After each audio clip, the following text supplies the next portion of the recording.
How to fix Dofu NFL Football app not working.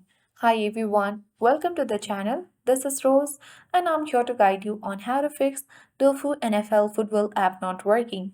Watch the video till the end and without further ado, let's dive right into the video. First of all, you need to make sure you are running the latest version of the app.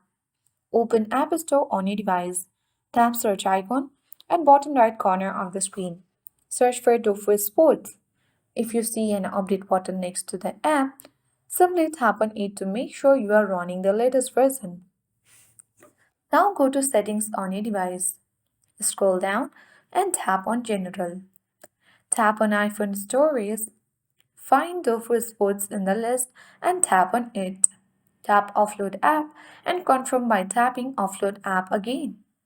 Once processing is complete, the Reinstall button will appear. Tap on it to reinstall the app. If previous step did not resolve the issue, try uninstalling and reinstalling the app.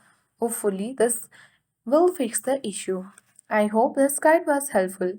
If it was, then do like, share, comment, and don't forget to subscribe. Thank you for watching and see you in the next video.